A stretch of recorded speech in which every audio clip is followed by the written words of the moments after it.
मर जाए ससुरा जाए पहिले मर जाए ससुरा जाए अकेले होई हार का पहिले चली होई हार का मर जाए ससुरा जाए पहिले मर जाए ससुरा जाए पहिले अकेले होई हार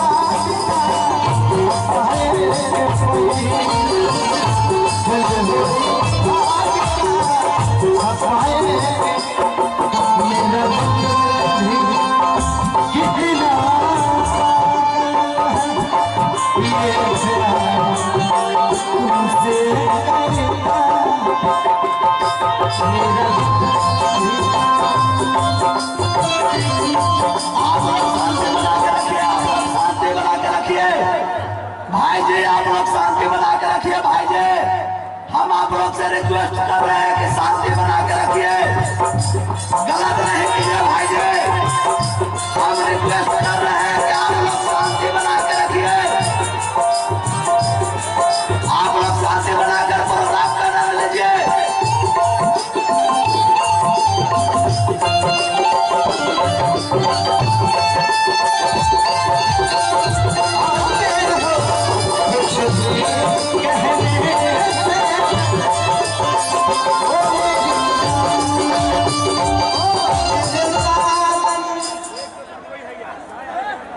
आप लोग अगर ऐसे शांत नहीं होंगे तो ये कार्यक्रम ज्यादा देर तक नहीं चलेगा।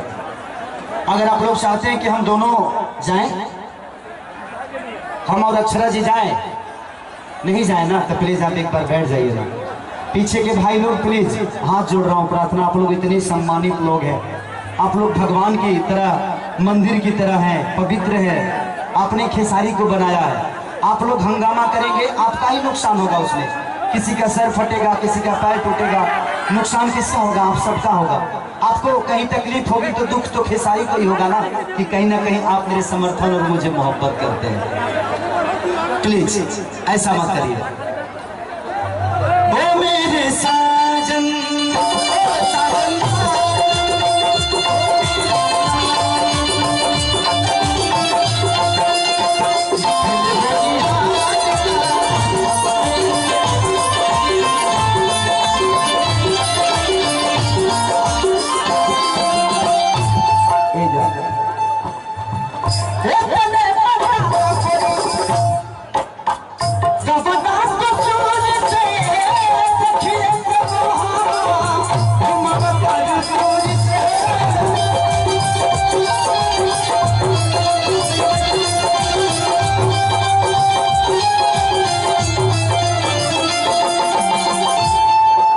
तेरा गम मोहब्बत पे हावी ना होता,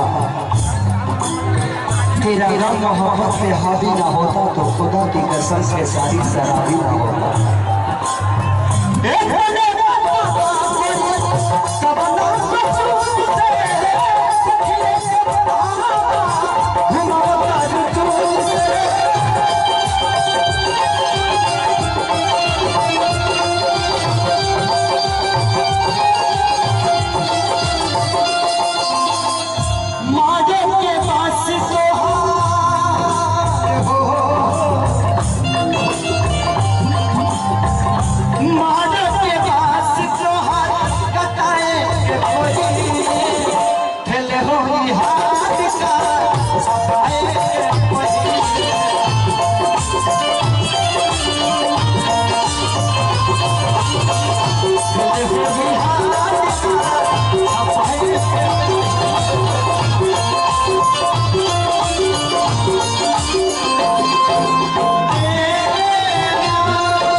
का कहा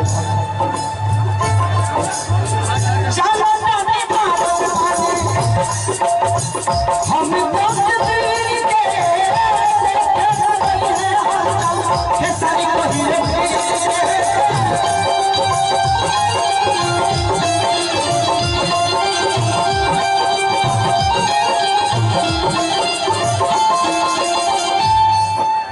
तेरे गम में जिया करूंगा,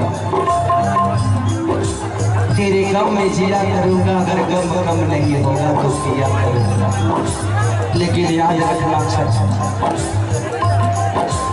मर जाने के बाद भी यमराज के मोबाइल से तेरे मोबाइल पर मैसेज दिया करूंगा।